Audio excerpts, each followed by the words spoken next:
Ouais, monsieur le maire. Ouais, salut, je te dérange pas? Est-ce que t'es dispo pour parler? Ouais, c'est un peu tard pour un meeting sur les stats, mais si ça presse, on peut le faire. Oui, non, je t'appelle pas pour ça, c'est pas pour parler de statistiques, hein. C'est juste que j'ai trouvé quelque chose d'un peu bizarre. Et je viens de t'envoyer quelques docs par email, donc si tu pouvais jeter un coup d'œil là maintenant. Ouais, je l'ai reçu, il me semble. Ah ouais, je l'ai là. Mais c'est quoi ton truc en fait? Bah, en bossant sur tes vidéos, j'ai trouvé ce mec là, il revient plusieurs fois. Déjà, c'est louche.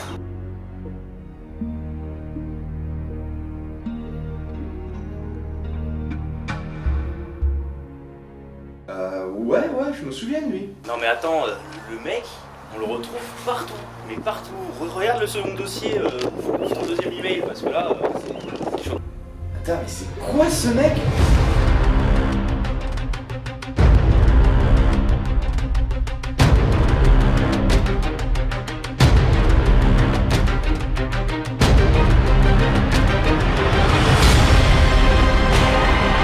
T'as vu ça, c'est dingue, non? J'ai aussi trouvé son nom, enfin son pseudonyme, on l'appelle le mot de vie. Le mot? Mais attends, mais c'est complètement dingue cette histoire, t'as quoi d'autre sur lui? Ah, juste sa photo la plus récente, en fait, il est sur Paris. Écoute, moi je suis pas à l'aise, j'ai pas envie de continuer ça. Donc ce que je vais faire en fait, c'est que j'ai tout envoyé à Salomon et c'est lui qui te recontactera en fait avec ce qu'il aura trouvé. Ok, il en aura pas besoin de toute façon, je vais sur place le rejoindre. Si le mot est là-bas, vaut mieux que j'y sois aussi. Ok, bah fais gaffe là-bas quand même. Ouais, t'inquiète, ciao.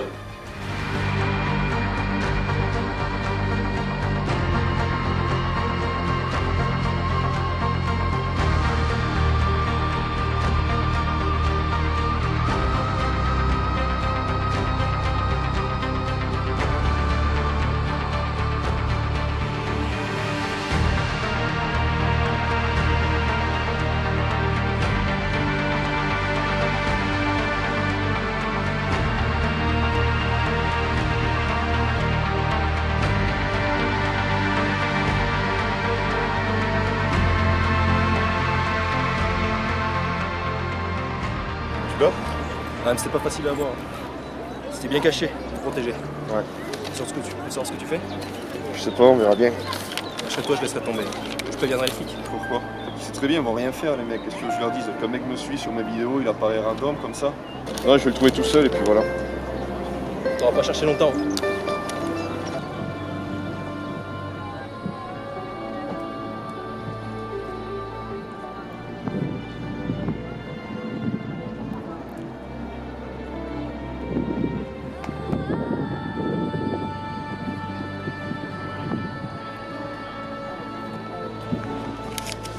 Retrouve-moi demain lorsque le soleil sera au plus haut près de l'Irlandais endormi.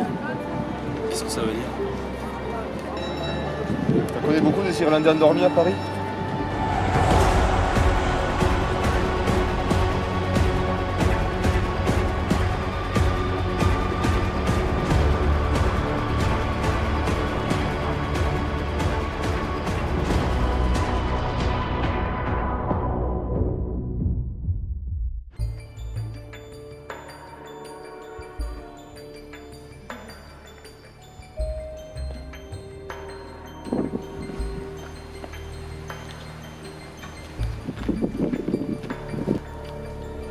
Le mot de buis.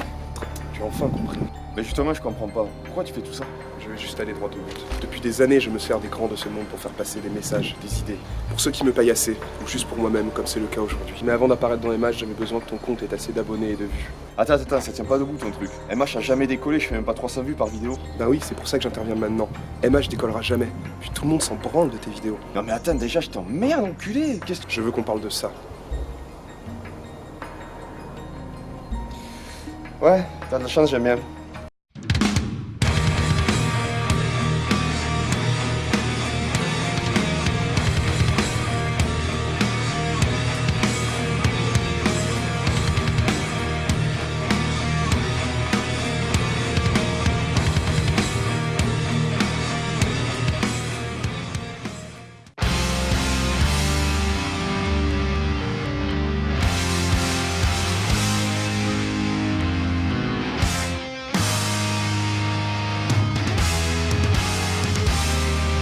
Bonjour Modobu Bonjour Achille. et bonjour à vous Hunter Metallic et bienvenue dans cette nouvelle émission de Metal Hunters où on va un peu passer pour des cons en tenant ce micro mais bon on n'a pas le choix, on n'a pas de pied.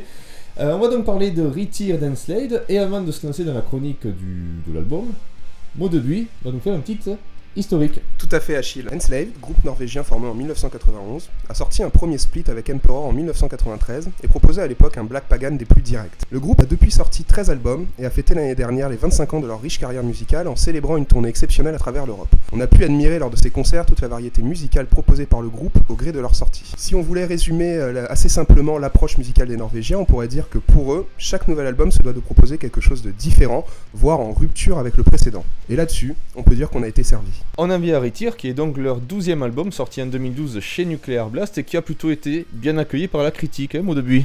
Tout à fait, Achille. L'album a notamment été élu dans le top 20 des meilleurs albums 2012 sur le site Metal Storm. Il a également été choisi en album du mois sur Rockard. Et enfin, il a été élu par les internautes de Metal Storm comme le meilleur album de prog de l'année 2012. Cette reconnaissance dans cette catégorie montre bien la dualité qui existe dans la musique d'Enslaved, qui propose à la fois un côté black et un côté progressif, qui a été notamment marqué par l'arrivée au clavier d'Herbrandt, qui a accompagné depuis la musique avec un chant beaucoup plus clair.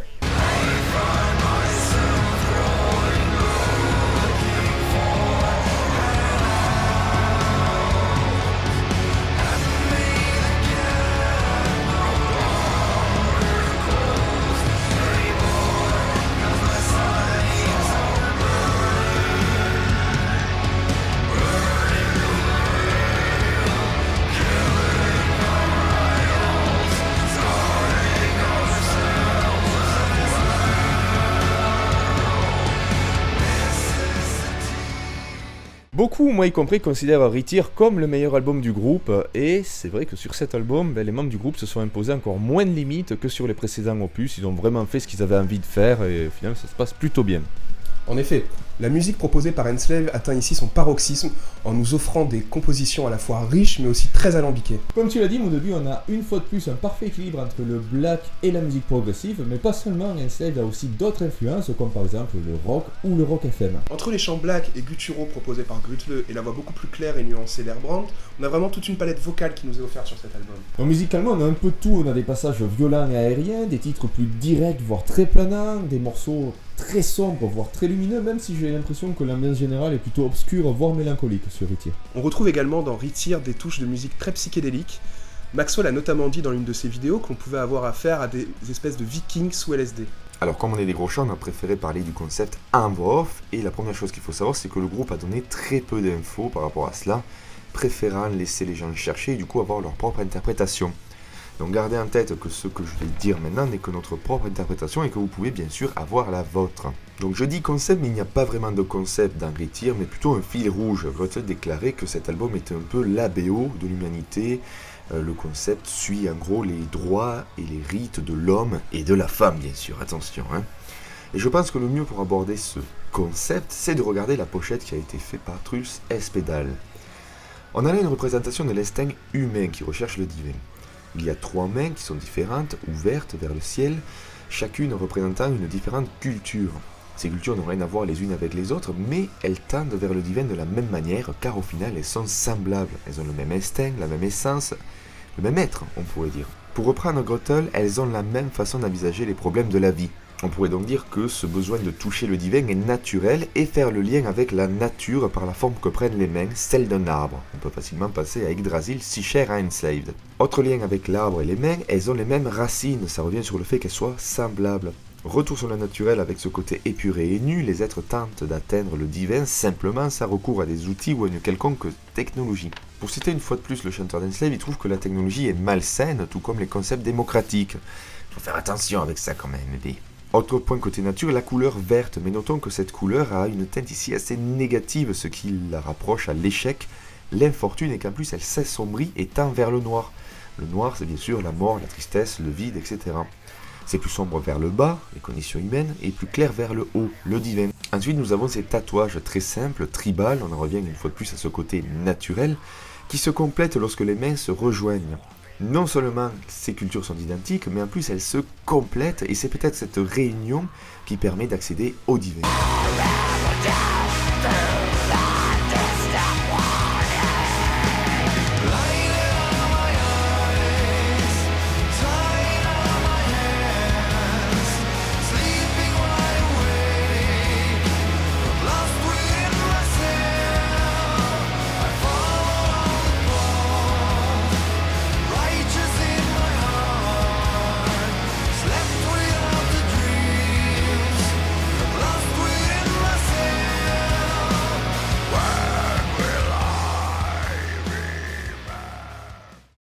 Alors pour mon morceau préféré, je voulais parler de Weilburner, mais finalement j'ai préféré m'intéresser à Death in the Eyes of Dawn. Donc dans ce morceau, j'aime bien la façon dont est amené le refrain. On a une sorte de tension qui monte jusqu'à ce terrible constat. Constat qui rejoint un peu les paroles, une fois de plus très libre d'interprétation. Alors cet être qu'on écoute, est-ce qu'il se lamente sur sa condition ou sur une certaine perdition? Quoi qu'il en soit, il est complètement perdu, il n'a plus aucun espoir, plus aucune confiance, et même dans les paroles, on voit la mention « Dieu est mort ». Musicalement, on a un très beau solo qui fait limite rock, comme on le disait tout à l'heure, Enslaved ne se limite pas au black ou au progressif, on a vraiment beaucoup d'influences qui se découvrent avec plaisir tout au long des écoutes. En résumé, tout s'emboîte parfaitement, dans les morceaux on n'a pas des parties qui dénaturent complètement le morceau, qui font vraiment une cassure à l'ambiance générale, tout est vraiment nickel. On note aussi un très beau final avec une guitare sèche qui fait pas mal passer à Imperium.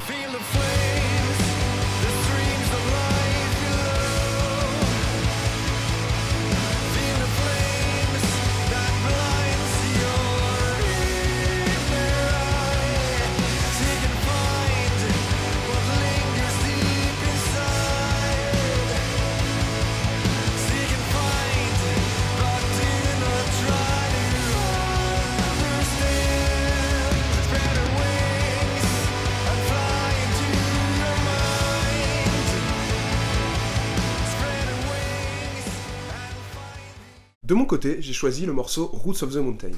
Comme l'a dit Achille, les paroles très travaillées peuvent amener à diverses interprétations, et je vais vous faire part ici de la mienne. Toujours dans cette quête de réponse ultime, un homme va essayer de comprendre pourquoi le monde est tel qu'il est depuis sa création et à travers cette éternité de chaos. Pourquoi les guerres perdurent? Pourquoi est-ce que les hommes n'y font rien et laissent tout cela se passer?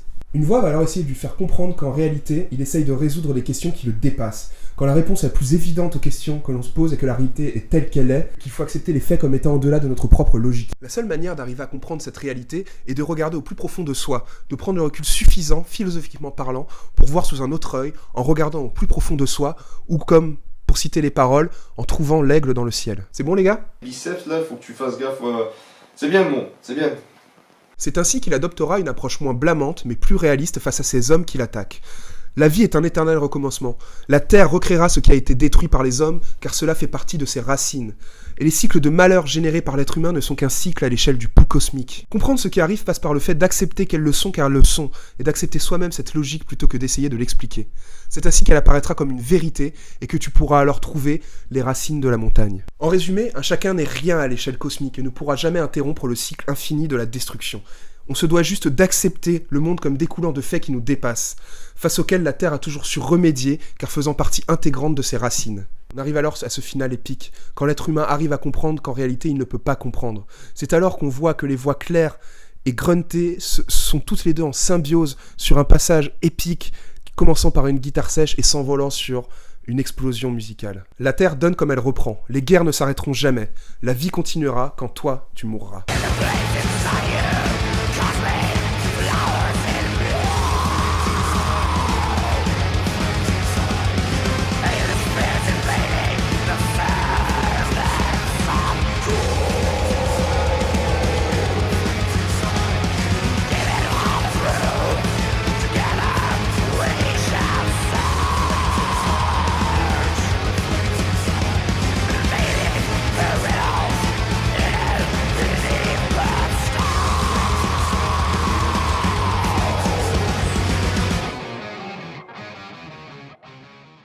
Comme vous avez pu le voir, cet album d'Enslaved est vraiment très riche, autant dans sa composition que dans ses paroles. En 2015, Enslaved a sorti In Time, c'est un album qui est, je dirais, moins pour moi.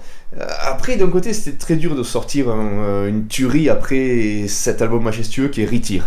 En effet, c'est vrai qu'il est assez difficile d'aborder cet album qui propose des compositions encore plus complexes, très longues, qui le rendent encore plus difficile d'accès que Retire, mais qui, là-dessus, je rejoins Achille, m'a moins accroché à la première écoute et aux écoutes suivantes. Enfin, nous avons appris récemment le départ d'Herbrandt du groupe Enslaved, qui était à la fois leur clavriste et leur voix claire, qui avait permis à ce groupe vraiment de prendre un tout autre virage musical. Nous attendons maintenant de voir ce que ça va donner au niveau des compositions d'Enslaved, mais aussi en concert. Et pour ce qui est des concerts, on pourra voir ça très vite, puisqu'à la fin de l'année, ils vont faire une tournée avec Opeth, et je trouve que c'est plutôt pas mal la tournée avec Opeth, c'est des groupes qui se complémentent bien, et pour moi, Enslaved, c'est un peu les Opeth du black metal. Quoi qu'il en soit, cette vidéo de Metal Hunter c'est à présent terminée, j'espère qu'elle vous a plu. On vous donne rendez-vous pour une prochaine vidéo ou un podcast, et d'ici là, stay metal!